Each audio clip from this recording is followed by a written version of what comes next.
As Turkey commemorated National Sovereignty and Children's Day on April 23, marking the convening of the first parliament in 1920 during the War of Independence, the demands of minorities and opposition groups that have frequently fallen on the government's deaf ears, a violation of the principle of popular sovereignty, are being discussed by experts. Arising from the remains of the Ottoman Empire, the new state and the Republican regime under the leadership of Mustafa Kemal Atatürk embarked on an administrative system based on the nation's preferences and demands without any form of discrimination by removing the absolute monarchy originating from one family's domination over the country. Thus, a privileged class hegemony over popular sovereignty ended. However, the current governing Justice and Development Parties, AK Party, practices targeting the country's opponents, different ethnic minorities and sects via consecutive changes made in the laws in relation to fundamental rights and freedoms have prompted a discussion over whether the demands of large parts of society are being represented in Parliament and if the principle of popular sovereignty is being violated. The main elements of popular sovereignty, such as equality, justice, and freedom, have been undermined by the government, deepening the divisions within society, political experts believe. For instance, the long-standing problems of the country's Alevi population, such as compulsory religious courses in Turkish schools that promote only the Sunni Islam creed and the government's reluctance to solve the problems of the Alevis, is one issue that damages the principle of popular sovereignty. Despite the fact that Alevis have asked to be exempted from attending obligatory courses on religion, their demands have been rejected. Also, despite the European Court of Human Rights (ECHR) decision to recognize Semevis, Alevi places of worship, as places of worship, the government's insistence on not officially recognizing them as houses of worship continues to mark the discrimination against Alevis on a number of levels, among others.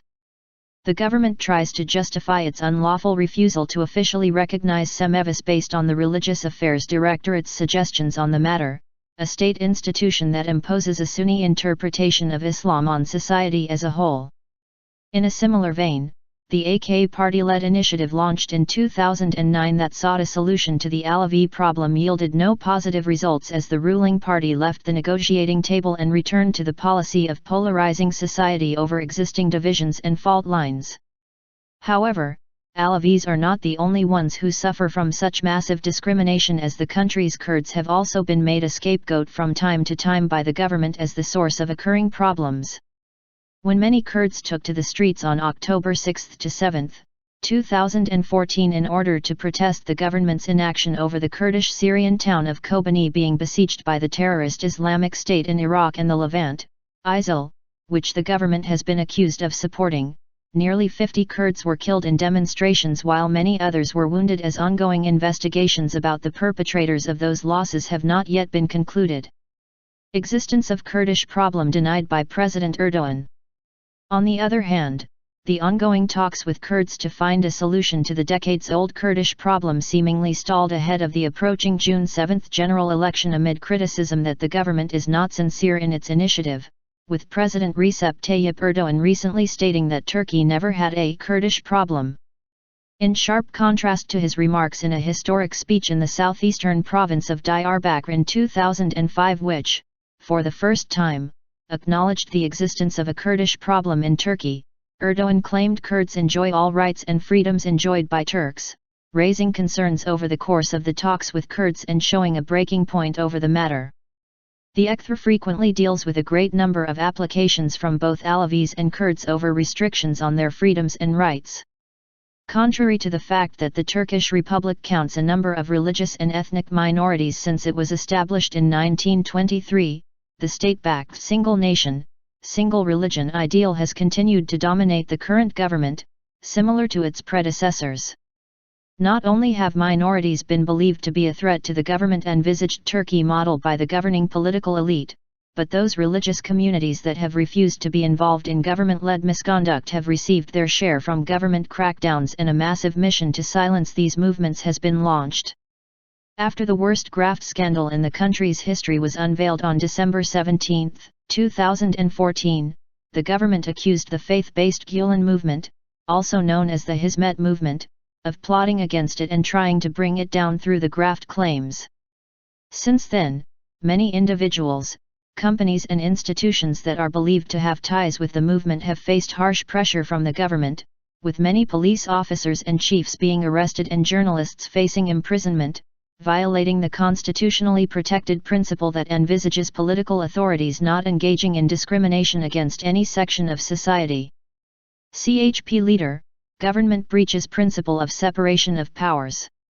Main opposition Republican People's Party, CHP, leader Kemal Kılıçdaroğlu said on Thursday the government has turned parliament into a place where laws are successively passed based on the government's priorities. Our parliament is the symbol of our national sovereignty, and transferring it to a single person in reference to Erdoğan's desire to be president is impossible. We should consolidate the parliamentary system based on the principle of the separation of powers and should not allow an understanding that aims to grab parliament's authority. The executive power's intention to sideline the legislative power should be blocked for a better functioning democracy, Kılıçdaroğlu commented.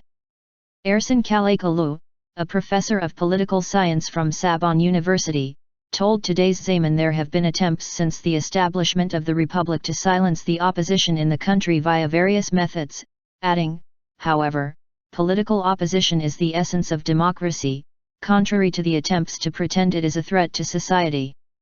An opposition is key for government accountability over its actions. The current political sphere does not provide breathing space for an opposition and aims to discredit and question its legitimacy. This atmosphere makes it difficult to protect rights and freedoms. Kılıçdaroğlu also highlighted that in those instances where the opposition is silenced, this signifies two key pillars of democracy collapsing, adding, the mechanism that places a focus on injustices stemming from the government will be destroyed. Together with a weakened press and a damaged right to demonstrate and form associations, these are all crucial sources of opposition. This implies the emergence of a cruel political administration. Absolute power that is not accountable gives rise to corruption, as well as limits freedoms. Speaking to Today's Zaman, gov't, a prominent analyst on foreign policy and professor of international relations at Fatih University, said popular sovereignty in Turkey is still being understood in its primitive form when compared to many European countries' implementations, as the principle here is used to refer to the results of the ballot box. In Turkey, Parliament serves as a notary public that passes laws. Parliament is not at the center to meet people's demands. There have always been alternative power centers that will overshadow Parliament, like the military, the National Security Council (MGK) in the past, and now the National Intelligence Organization (MT). Deputies seek their legitimacy through the political parties that they ran with as candidates in elections, not through the people who elected them and sent them to Parliament. That is why there is no resistance by deputies to those laws that are considered as being against the nation's interests, Back cited. According to Back, more than 50% of society that comprises the opposition is being ignored under the current political order, wherein political parties have absolute power over deputies.